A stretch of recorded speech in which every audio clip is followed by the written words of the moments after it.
Bom dia, boa tarde, boa noite, né? Tudo bom? Tudo jóia? Coisa boa. Estamos aqui depois de um períodozinho afastado desses videozinhos curtos, né? Onde a gente faz algumas explicações, dá alguns esclarecimentos aí sobre o mundo espiritual, sobre as coisas da nossa essência, né? Nós somos um espírito, nós não somos um corpo, nós somos um espírito que usa um corpo e não um corpo que usa um espírito. As pessoas não entendem isso, mas isso é uma grande verdade. O episódio de hoje é muito curioso. Tratamento espiritual resolve tudo? Resolve minha vida? Resolve meu problema? Questão que geralmente as pessoas fazem ou tem a curiosidade de perguntar a gente, curiosidade aspas, né? Na realidade, assim, todo mundo quer uma pílula da resolução fácil de todos os problemas. E aí eu tenho assim, eu vou partir esse episódio, essa nossa conversa, vou deixar um gostinho de 3 cases, né? E vou especificar mais um, né? Quer dizer, eu vou entrar em mais detalhes em um apenas, mas vocês vão acompanhar uma série de 3 cases. No primeiro caso, a pessoa me procura, eu vou começar do último para o primeiro, tá certo? Em vez do primeiro para o último, são 3 casos. Então, o último me procura um rapaz, cidadão, falando sobre sua depressão, sua ansiedade, sua angústia. E aí, primeiro me pede para atendê-lo. E eu, como sou extremamente reticente e muito cuidadoso com os atendimentos que eu vou fazer, eu procurei saber dele o que era que ele tinha e etc., qual era o propósito dele, se ele tinha procurado um médico para ver essa questão da ansiedade, da depressão, essa coisa toda. E ele me disse que já tinha procurado, que estava tomando um remédio, que estava medicado, mas que nada estava dando certo. E aí nós marcamos um tratamento apométrico antes de qualquer coisa, antes de encaminhá-lo para um tratamento de psicoterapia, que nós também temos o trabalho de psicoterapia profissional aqui. O tratamento espiritual é totalmente gratuito, mas o tratamento psicoterápico é um tratamento onde nós temos todo um trabalho profissional envolvido. O segundo caso, quer dizer, indo do último para o terceiro, segundo agora. O segundo caso, a moça disse que, poxa vida, os trabalhos que ela tinha feito com uma determinada curandeira, né, herveira, ou então aruandeira da vida, né, essas pessoas que trabalham com as matas, né, que trabalham com a jurema e etc e tal, não tinha dado certo, que ela tinha feito todo um trabalho para poder se harmonizar, melhorar a depressão dela, melhorar a situação dela, e a coisa não tinha dado certo. E aí me disse que estava desistindo de tudo e que, na verdade, não ia mais tocar a vida espiritual dela. E o primeiro caso, né, foi de uma moça que nos procurou e recebeu os aconselhamentos de Pai João de Aruanda, na época que ainda estava aberto para os atendimentos públicos, e ela veio com esclarecimento de que ela estava encalhada, que não arrumava um namorado, e como era que ia arrumar um namorado. E Pai João deu uma resposta a ela fantástica, que vocês vão assistir no terceiro vídeo. Então vamos para o primeiro, que é o terceiro, né? Primeiro o rapaz veio, na realidade ele marcou uma videoconferência, e na primeira videoconferência ele farrapou. Simplesmente ele marcou comigo para que nós conversássemos, já que não poderíamos nos encontrar pessoalmente para minimizar o risco da contaminação da Covid-19.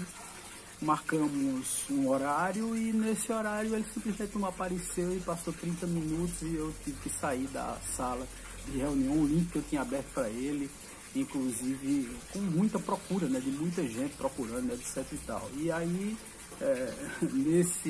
nessa coisa de ele não aparecer, eu terminei saindo. Depois ele insistiu muito e aí as entidades disseram, dê uma oportunidade ao rapaz para que ele explique todo o caso a você, né, mostre a você o que está acontecendo.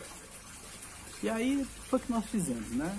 Abrimos um outro link, conversamos com ele, então marcamos um tratamento apométrico. Eu expliquei tudo, porque eu sou bem detalhista para explicar as situações, então, principalmente a dedicação que a pessoa tem que ter no tratamento espiritual. E aí marcamos, eu disse a ele que ele tinha que vir para o tratamento apométrico e na hora que ele fizesse o tratamento apométrico, ele precisava cumprir com toda a situação. E aí vem a questão, né? Será que resolve tudo? E aí vem exatamente a regra de Pareto de 80/20, onde 20% é resolvido pelo médico, pelo psicoterapeuta, pelo tratamento espiritual, seja lá o que for que você vai fazer para resolver algum problema que está acontecendo com você, seja psicofísico, tá? Seja pela medicina tradicional ou os tratamentos energéticos, como o tratamento espiritual. Você tem que arcar com os 80%, que é a tua atitude, a tua forma de resolver o problema com você, de mudar tuas atitudes, de mudar teus comportamentos, teus sentimentos, tua forma de ver as coisas, assumir teus compromissos, etc. E aí lá vem o rapaz e tal, faz o tratamento apométrico conosco. Isso aconteceu na quinta-feira e aí ele veio, fez o tratamento apométrico, assistiu a aula que nós fazemos questão de que a pessoa que vai ser tratada espiritualmente, ela assista a aula para saber o que é que vai acontecer com ela. E na própria aula, já intuído pelos mentores espirituais e tal, foi dada assim uma explicação vasta do que é esse comprometimento que se deve ter com a própria vida, né? Cumprir as metas, as coisas que você vê como obrigação de fazer nessa vida aqui encarnada, embora você não se lembre completamente, mas você sabe pelas tuas tendências qual foi sei lá, a meta, qual foi a tua missão, qual foi a tua proposta reencarnatória. E aí o rapaz veio, escutou a aula toda e viu toda a responsabilidade que era um tratamento espiritual, que dependia muito da pessoa e etc, etc, etc, etc. Bom, terminado todas as explicações, entramos no tratamento apométrico, abre-se a frequência do rapaz, a mentora do rapaz vem danada da vida dizendo que ele não está cumprindo nada com o que prometeu. Ele refutando, dizendo que ficava chateado, que todas as vezes se sentia culpado, porque as entidades sempre cobravam a ele, diziam que ele tinha perdido tempo e tal, e ele ficava pilhado com isso, e aí ficava cada vez mais nervoso, e a cabeça dele um turbilhão, a loucura. E aí ficou acertado que o rapaz faria uma mudança, né? Ele tinha que assinar um contrato para assumir a sua mediunidade, porque ele estava com síndrome da mediunidade reprimida, que é um dos pontos que nós tratamos na apometria. E aí ele precisava assumir, né, começar a trabalhar a mediunidade, estudar e tal, se dedicar e distribuir a sua energia, o seu ectoplasma, minimizar esse excesso ectoplásmico no campo áurico dele e tal, no duplo etérico e tal, para que ele não fosse sempre assediado pelos vampiros espirituais. Ficou tudo acertado. Quando no final ele ainda cisma de perguntar, quando o pai João de Aruanda vem para conversar com ele ainda cisma de perguntar quanto tempo ele tinha que assumir isso. Gente, é demais uma coisa dessa. Veja, mediunidade não é brincadeira e não tem tempo para isso. Ele tinha que assumir a mediunidade, todos nós vemos como mediunidade missionária, com compromisso, ou então com mediunidade como débito, né? A gente tem que assumir a vida toda, não tem um dia, 2 dias, 3 dias, 10 anos, outros 2 anos. Ele queria que a gente desse um prazo de quanto tempo ele iria trabalhar com a mediunidade. Ele não queria assumir simplesmente a mediunidade. Ele tendo dito que inclusive sabia a missão dele, que a mãe dele, quando ele foi reencarnar, recebeu uma mensagem que ele vinha e tal, e ele foi que pediu a ela para vir, dizendo que ia assumir a mediunidade, os compromissos espirituais dele. Ele sabia disso. E teve a pachorra, o descaramento, a disfarçatez, e aí me perdoe tantos adjetivos terríveis, de perguntar quanto tempo ele teria de assumir isso, como se tivesse um prazo, assim, não, eu cumpro tal coisa, e aí depois eu me livro da minha mediunidade. Ninguém se livra da sua própria mediunidade. Mediunidade é uma coisa que vem na gente, a gente não cura dela, a gente tem que exercitar ela, a gente tem que passar a vida toda trabalhando com ela.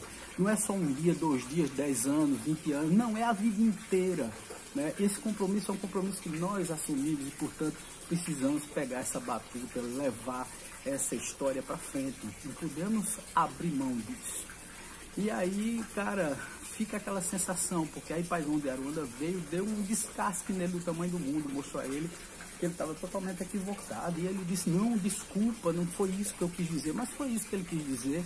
E provavelmente, não sei se o tempo vai me dar razão, mas provavelmente ele vai desistir facilmente disso aí. Não é um compromisso para a vida inteira, infelizmente.